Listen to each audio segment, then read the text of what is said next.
વડોદરા શહેરમાં ગોત્રી ખાતે મન કી બાત મહિલાઓ સાથે કાર્યક્રમ યોજાયો હતો, જેમાં ઇકો ફ્રેન્ડલી ગણેશ ઉત્સવ અને જળ સંચય પર ભાર મૂકવામાં આવ્યો હતો।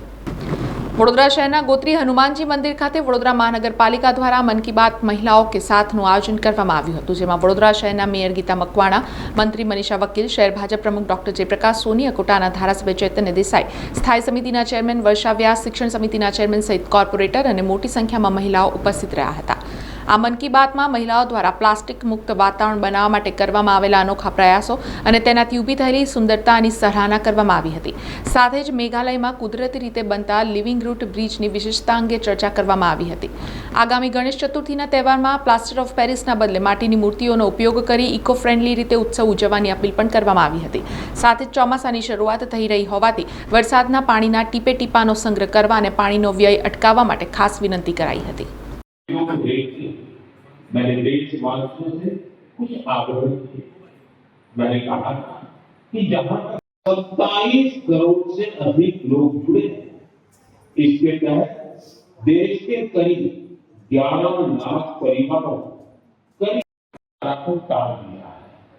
साथियों, कार्ड पुलिंग को लेकर भी उस देश के लोग कोई संकल्प लेते हैं तो कोई भी शक्ति उन्हें छोटा सा भी निर्णय बहुत बड़ा बदलाव करता है। मेरा आप सभी से आग्रह है, एविएशन सेक्टर में भी देश ने एक बड़ी सफलता पाई, पहले स्थान पर। मैं सभी विजेता खिलाड़ियों को बहुत बहुत बधाई देता हूँ। आज मन की बातना 135 एपिसोड में देशना यशस्वी प्रधानमंत्री माननीय नरेंद्र भाईए अनेक विषयों पर बातचीत करी है। ए पछी पर्यावरणनो विषय होय, केवी रीते बहनोए प्लास्टिकने दूर करवा माटे प्रयास कर्यो अने एनाथी सुंदरता लावવાનો प्रयास कर्यो होय के मेघालयनी अंदर जे प्रकारनो रूट ब्रिज एनी पण वात करी है। वडोदरा शहर में बनतु C295 एरक्राफ्ट जे थोड़ाक समय में हवे एरफोर्स ने मळवा जई रह्युं छे एनी पण वात करी। DRDO जे परीक्षण कर्युं छे मिसाइल एनी पण वात करी। एवी अनेकविध वातो साथे दर महीने मन की बातनो कार्यक्रम थतो होय छे। आजे वडोदरा महानगर द्वारा मन की बातनुं लाइव टेलिकास्ट स्वामीनारायण मंदिर गोत्री खाते करवामां आव्युं हतुं। मन की बात महिलाओं के साथ मोटी संख्या में महिलाओं आ कार्यक्रम सांभळवा माटे अहीं उपस्थित रह्या छे। सौने खूब खूब अभिनंदन और शुभकामनाओं पाठवुं। डॉक्टर साहेब, पाणीनी वात छे, गणपति आवी रह्या छे, शुं कहेशो? आपणे पाणीनी बी वडोदरामां अछत छे। एमणे घणी बधी वातो करी छे। गणपतिजी माटे पण कह्युं छे कि माटीनी मूर्ति बनावीए, इको फ्रेंडली आपणे मूर्ति बनावीए अने गणपति उत्सव धामधूमथी उजवीए। पाणी हवे वरसादनी सीजन आववानी तो पाणी एनुं बूंद बूंद पाणी आपणे बचावीए।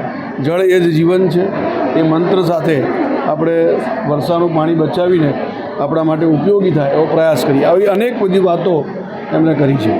આજે મન કી બાતના કાર્યક્રમમાં 135મો એપિસોડ હતો અને દર વખતની જેમ આપણા દેશમાં અલગ અલગ રાજ્યોમાં કંઈક વિશેષતા હોય એ જાણવા મળી।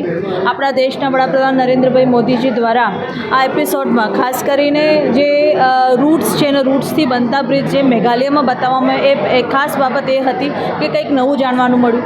સાથે સાથે નાલંદા યુનિવર્સિટીમાં એક યુનિવર્સિટી આપણી બનવા જઈ રહી છે, પણ એ જ સ્થળ પર બની રહી છે જ્યાં પહેલાં નાલંદા યુનિવર્સિટી વર્ષો પહેલાં બની હતી, ત્યાં સ્થાપના થઈ હતી।